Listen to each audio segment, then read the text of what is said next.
Euclid विभाजन algorithm दो धनात्मक पूर्णांकों के निम्न में से किसे परिकलित करता है। इसका आंसर हो जाएगा बी, मौसों को जो है परिकलित करता है। ठीक है, उसके बाद है 45 और 60 का जो है मौसों ज्ञात करना है। कितना का? 45 और 60 का। इसका मौसों निकालते हैं। जैसे 60 है, 45 से इसको भाग दिए, 45 से कम 45 हो जाएगा।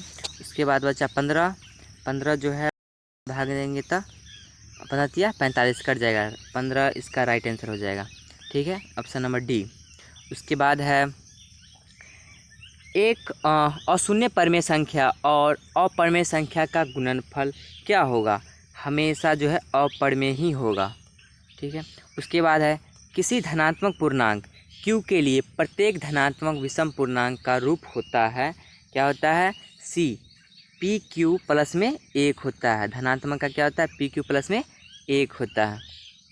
ठीक है, उसके बाद है यदि भाग एल्गोरिथम a बराबर बी क्यू प्लस आर में a बराबर जो है 72 दिया हुआ है, q बराबर 8 दिया हुआ है तथा r बराबर 0 दिया हुआ है, तो b का जो है मान ज्ञात करना है। किसका मान ज्ञात करना है?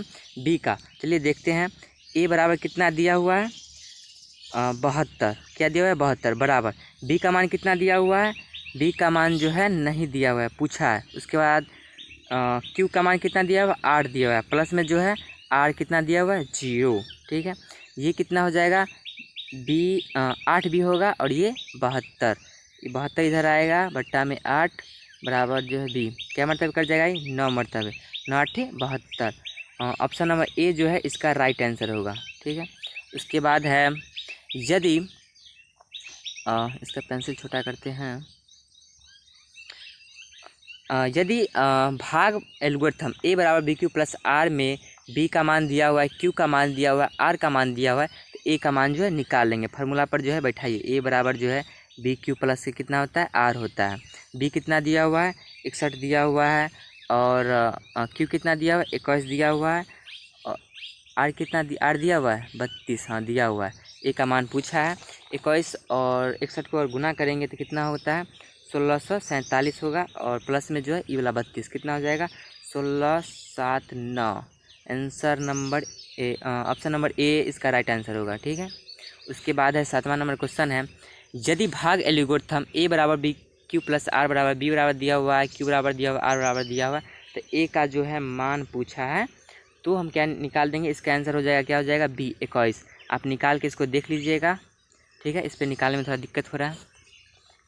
8वां नंबर क्वेश्चन है और 20 का लौसा और मौसा का अनुपात ज्ञात करना है। ठीक है, एक लौसा मौसा निकालते हैं। 5 दिया हुआ है, 15 दिया हुआ है और 20 दिया हुआ है। इसके निकालेंगे तो 5 मरतबा निकलेगा, 1 3 4। ठीक है, इस सबको गुना कर देंगे तो कितना होगा? 5 या 15, 15 चौके 60। ठीक है, एलसीएम कितना निकल गया हमारा? 60 निकला है। और एचसीएफ क्या हो जाएगा? 5। तो एलसीएम बराबर कितना निकाले थे? 60।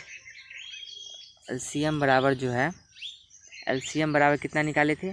60। और एचसीएफ कितना निकाले थे?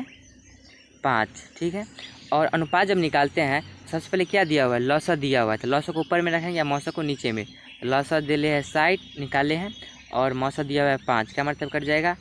12 मरतब। ठीक है, तो 12 अनुपात जो है 1 होगा इसका आंसर। ऑप्शन नंबर डी जो है राइट आंसर। ठीक है, उसके बाद 9वां नंबर क्वेश्चन है निम्नलिखित में से कौन अभाज्य संख्या है? कौन जो है जो इसमें से अभाज्य संख्या है?